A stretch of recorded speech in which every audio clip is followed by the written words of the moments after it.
नमस्कार, स्वागत है आप सभी का हमारे डेली जीके जीएस क्विज कार्यक्रम में। सभी क्लासों की सफलता के बाद आते हैं आज की क्लास में। कैसे हैं आप सभी? आप सभी को गुड मॉर्निंग, सुप्रभात, जय हिंद। चलिए शुरू करते हैं आज की क्लास। कैसे हैं आप सभी? त्यौहार आपका कैसा रहा? एक बार कमेंट बॉक्स में जरूर बताइएगा। आज की क्लास को शुरू करते हैं। तो देखिए, आज की क्लास का पहला क्वेश्चन है, प्राकृतिक रेडियोधर्मिता की खोज किसने की थी? प्राकृतिक रेडियोधर्मिता की खोज किसने की थी? देखिए, बीएसएफ हेड कांस्टेबल 2020 में पूछा गया क्वेश्चन है। प्राकृतिक यानी नेचुरल रेडियो एक्टिविटी की खोज किसने की थी? रदरफोर्ड, एनरिको फर्मी, या फिर मैरी क्यूरी, या फिर हेनरी बैक्वेरेल? आंसर करिएगा आप सभी लोग। तो देखिए, बात करें अभ्यर्थियों प्राकृतिक रेडियोधर्मिता की, तो वैसे तो देखें तो रेडियोधर्मिता की खोज बैक्वेरेल ने की थी 1896 में 1896 में खोज की थी बैक्वेरेल ने। रेडियोधर्मिता के एसआई मात्रक की बात करें तो इसका एसआई मात्रक होता है बैक्वेरेल, जिसको BQ से परिभाषित करते हैं या प्रदर्शित करते हैं।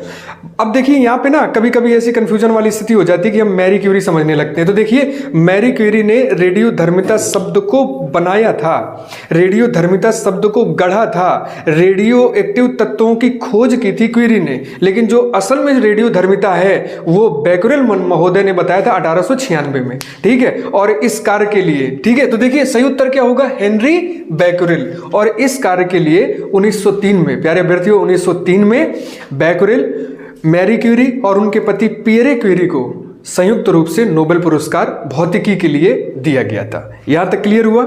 चलिए चलते हैं अगले क्वेश्चन में। कंप्यूटर में एक दस्तावेज में, कंप्यूटर में क्वेश्चन पढ़िएगा, देखिए आया वीडियो 2016 में।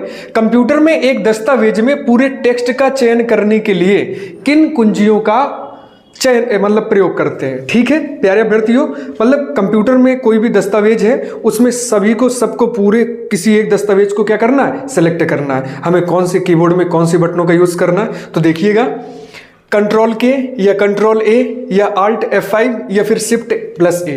ठीक है, तो देखिए प्यारे अभ्यर्थियों, जब भी हम कभी भी MS वर्ड या नोटपैड या वर्डपैड अगर ऐसे में कुछ भी अपना कोई भी टेक्स्ट अगर लिखते हैं तो पूरे टेक्स्ट को एक बार में पूरा सिलेक्ट करने के लिए, ठीक है, हम कंट्रोल और A का प्रयोग करते हैं। किसका? कंट्रोल A का प्रयोग करते हैं। कंट्रोल A, ये जो शॉर्टकट कीज है ना, ये शॉर्टकट कीज का यूज करने पर होता क्या है, जितना भी टेक्स्ट होता है वो पूरा सिलेक्ट हो जाता है। अब उसको कट करना है या कॉपी करना है, जो करना है वो फिर यूजर की मर्जी पर है। ठीक है, चलिए चलते हैं अगले क्वेश्चन की ओर। देखिए, अगला क्वेश्चन है, राष्ट्रीय शिक्षा दिवस। राष्ट्रीय शिक्षा दिवस प्रत्येक वर्ष कब मनाया जाता है? देखिए, 27 अक्टूबर को, या 4 मार्च को, या 17 सितंबर को, या फिर आपका 11 नवंबर को? सही आंसर करिएगा आप सभी लोग। बहुत बहुत धन्यवाद, आप सभी लोग जुड़े हुए हमारे साथ में। चलिए देखिए, रामकेश जी का SMS वो कमेंट आ रहा है यहाँ पे।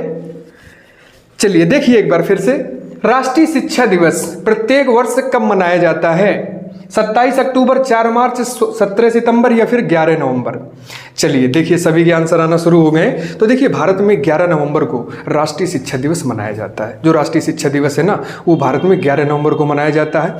क्यों मनाया जाता है? तो देखिए, मौलाना अबुल कलाम आज़ाद, ठीक है, मौलाना अबुल कलाम आज़ाद के सम्मान में मनाया जाता है। बात करें आज़ाद महोदय की, तो देखिए स्वतंत्रता संग्राम सेनानी थे और भारत के पहले शिक्षा मंत्री भी थे। ठीक है, 1992 में मौलाना अबुल कलाम आज़ाद को भारत रत्न से सम्मानित भी किया गया था। ठीक है, तो कब मनाया जाता है? 11 नवंबर को। मौलाना अबुल कलाम आज़ाद के सम्मान में 11 नवंबर को प्रत्येक वर्ष राष्ट्रीय शिक्षा दिवस हम मनाते हैं। यहाँ तक क्लियर हुआ सभी को? अगला क्वेश्चन देखिए, भारत में स्थापित पहला राष्ट्रीय उद्यान कौन सा है? भारत में बहुत सारे बायोस्फीयर, जैवमंडल और राष्ट्रीय उद्यानों की स्थापना की गई। उन सब में से भारत में स्थापित पहला राष्ट्रीय उद्यान कौन सा है? देखिए, DRDO 2022 में पूछा गया है। बेलवदार राष्ट्रीय उद्यान, पेरियार राष्ट्रीय उद्यान, या फिर बांदीपुर राष्ट्रीय उद्यान, या फिर आपका कार्बेट राष्ट्रीय उद्यान? आंसर करिएगा सभी लोग। प्यारे अभ्यर्थियों, बात करें भारत में स्थापित पहला राष्ट्रीय उद्यान, तो वो है आपका कार्बेट। ठीक है, वो आपका कार्बेट राष्ट्रीय उद्यान है। सही उत्तर क्या होगा आपका?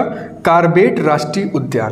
प्यारे अभ्यर्थियों, ये कार्बेट राष्ट्रीय उद्यान आपका जो है उत्तराखंड के नैनीताल में स्थित है। इसकी स्थापना 1936 में इस कार्बेट की, ठीक है, इस कार्बेट की स्थापना 1936 में सर मैल्कम हेली ने की थी। ठीक है, वन्य जीवों के संरक्षण के लिए, उनको सुरक्षित रखने के लिए, उनकी प्रजाति को बचाए रखने के लिए इस कार्बेट राष्ट्रीय उद्यान की खोज की गई थी, मतलब कि स्थापना की गई थी। कब की गई थी? 1936 में सर मैल्कम हेली के नेतृत्व में। यहां तक क्लियर हुआ? अगले क्वेश्चन पर आते हैं। देखो, 5वां क्वेश्चन है हमारा, मारियाना गर्त, मारियाना ट्रेंच नाम सुना होगा आपने। मारियाना गर्त किस महासागर के तल में स्थित है? दक्षिण अटलांटिक महासागर, पश्चिमी प्रशांत महासागर, पूर्वी प्रशांत महासागर, या फिर आपका उत्तरी अटलांटिक महासागर? आंसर करिएगा सभी लोग। तो देखिए प्यारे अभ्यर्थियों, जो मारियाना ट्रेंच है ना, ये पश्चिमी प्रशांत महासागर के समुद्र तल में स्थित है। ठीक है, पश्चिमी प्रशांत महासागर के समुद्र तल में स्थित है। प्यारे अभ्यर्थियों, बात करें इस मारियाना ट्रेंच की, तो ये पृथ्वी का सबसे बड़ा गर्त माना गया है, जो कि पश्चिमी प्रशांत महासागर में स्थित है। बात करें इसके गहराई की, तो इसकी गहराई लगभग करीब 11 किलोमीटर बताई गई है। कितनी? 11 किलोमीटर। और पृथ्वी में अगर कोई भी सबसे बड़ी खाई है, या पृथ्वी में कोई भी सबसे अगर गहरा गर्त है, तो वो कौन सा है? वो मारियाना ट्रेंच होगा आपका। यहां तक क्लियर हुआ आपको? चलते हैं नेक्स्ट क्वेश्चन में। देखिए, उत्तर प्रदेश का कौन सा जिला उत्तर प्रदेश और बिहार की सीमा पर स्थित है? लेखपाल 2015 में पूछा गया इस क्वेश्चन को।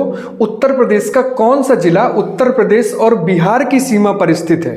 बस्ती, बुलंदशहर, बलिया, या फिर इनमें से कोई नहीं? आंसर करिएगा आप सभी लोग। तो देखिए, बिहार की सीमा को छूने वाला जो एक यहाँ पर जो आपको सही ऑप्शन है, वो क्या है आपका?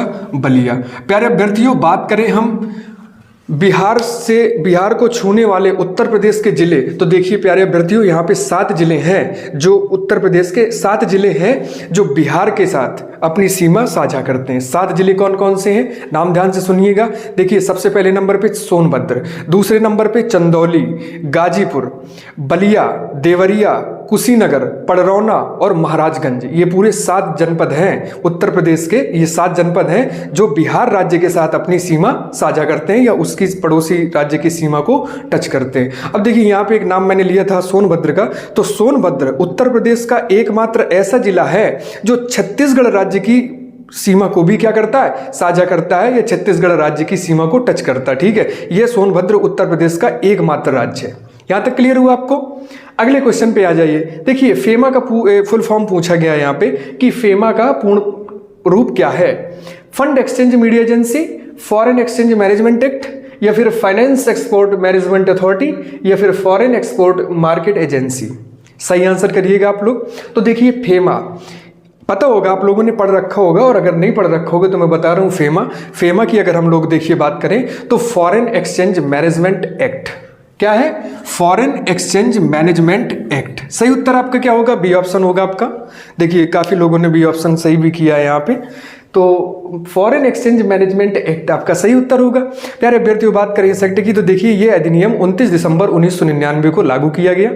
ठीक है, 29 दिसंबर 1999 को यह अधिनियम लागू किया गया, जिसका पूरा नाम क्या? फिर से एक बार कमेंट करिएगा आप लोग। Foreign exchange management act. ठीक है, इसका कार्य क्या होता है? तो देखिए, विदेश व्यापार के साथ और भुगतान को मतलब सुविधाजनक स्थिति में, और उस भुगतान का जो विदेशी मुद्रा है उसका रखरखाव सुरक्षित करने के लिए, और इस रखरखाव को बढ़ावा देने के लिए ये जो एक्ट है, ये जो संशोधन है, ये इस पर कार्य करता है। ये एक ऐसा अधिनियम है। ठीक है, यानी कि मैं एक बार फिर से आपको समझाने का प्रयास करता हूं। फॉरेन एक्सचेंज मैनेजमेंट जो एक्ट है ना, ये 29 दिसंबर 1999 को ये लागू हुआ। ये संपूर्ण भारत में लागू हुआ है, इस समय भी लागू है। ठीक है, ये करता क्या है?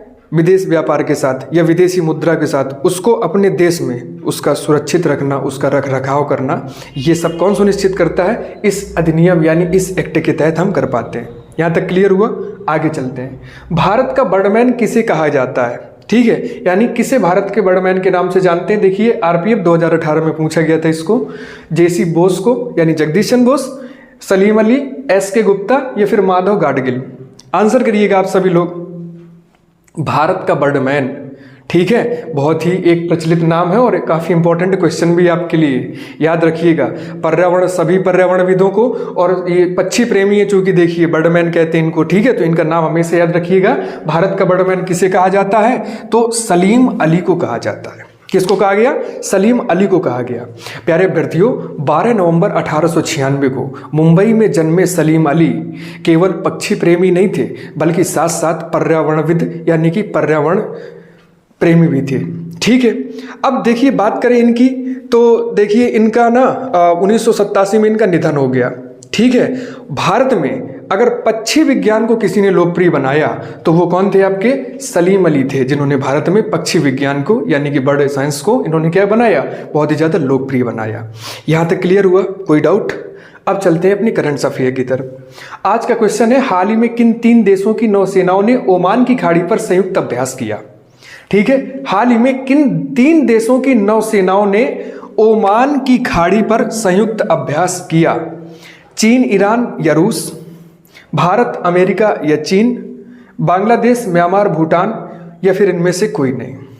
ठीक है, देखिए यहाँ पे कुछ लोग गलत आंसर भी दे रहे हैं, लेकिन कोई दिक्कत नहीं। ठीक है, बहुत धन्यवाद आप सभी का। देखिए आज तो मेन त्योहार है, फिर भी आप सभी लोग क्लास अटेंड कर रहे हो।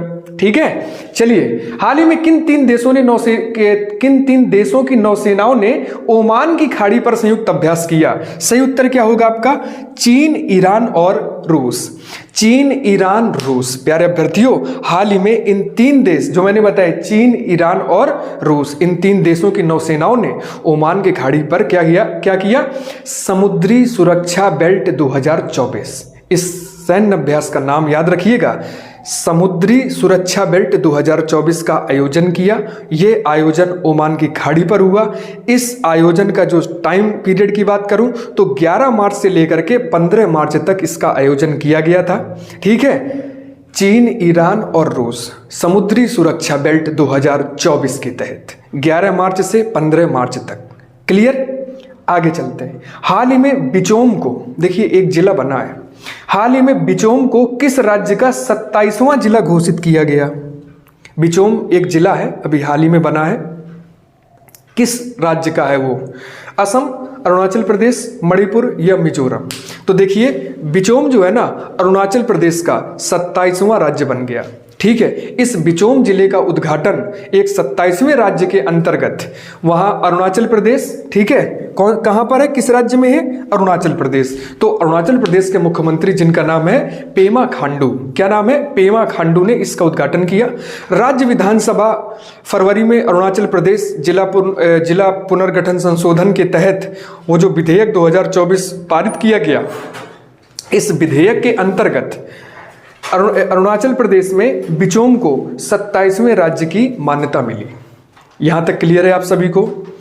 चलिए फिर खत्म करते हैं इस क्लास को और मिलते हैं आपसे कल बिल्कुल इसी समय इसी क्लास को लेकर के। तब तक के लिए आप सभी को नमस्कार, धन्यवाद।